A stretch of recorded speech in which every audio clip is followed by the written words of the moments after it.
Hi friends, welcome to Victoria Raja channel. இன்றைக்கி ஒரு chicken biryani தான் பார்க்கலாமா? வாங்க எப்படி செய்யலாம் பார்க்கலாம். ஃபஸ்ட்டு ஒரு குக்கர் வச்சுக்கலாம். குக்கர் சூடானோடனே எண்ணெய் ஊற்றிக்கலாம். எண்ணெய் காஞ்சோடனே சோம்பு, பட்டை, லவங்கம், கிராம்பு போட்டு பொரிச்சிக்கலாம். பொரிஞ்ச பிறகு ஒரு 3 வெங்காயம் பொடியாக கட் பண்ணி அதையும் சேர்த்துக்கலாம். வெங்காயம் நல்லா ப்ரௌனாக ஆன பிறகு கொத்தமல்லி, புதினா, பச்சை மிளகாய் சேர்த்து வதக்கிக்கலாம். வதங்கின பிறகு 2 தக்காளி அதையும் கட் பண்ணி சேர்த்துக்கலாம். சேர்த்து தக்காளி நல்லா வதக்கிக்கலாம். தக்காளி வதங்கின பிறகு இஞ்சி பூண்டு விழுது ஒரு 3 டேபிள் ஸ்பூன் சேர்த்து நல்லா வதக்கிக்கலாம்.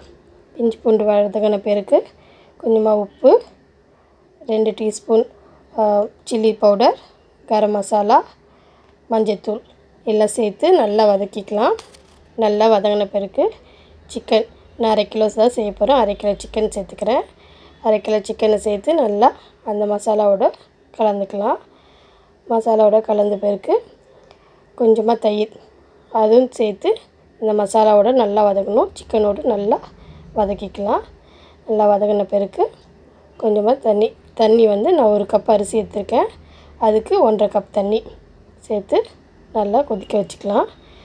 பாஸ்மதி ரைஸ் 1 கப்புன்னு எடுத்து ஊற வச்சுருக்கேன்.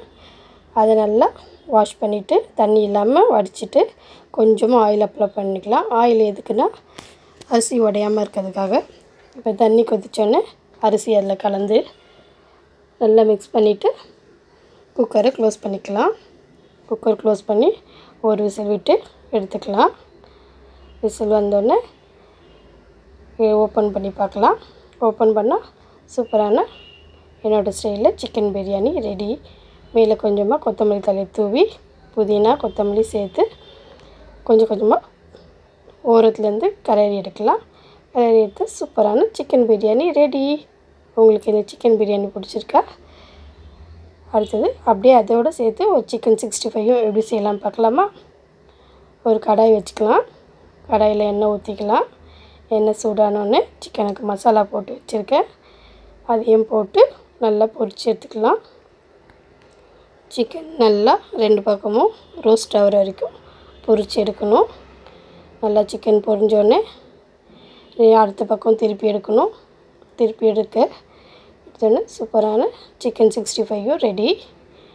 உங்களுக்கு என்னோடய சேனல் பிடிச்சிருந்தா லைக் பண்ணுங்கள், ஷேர் பண்ணுங்கள், சப்ஸ்கிரைப் பண்ணுங்கள். பாய்.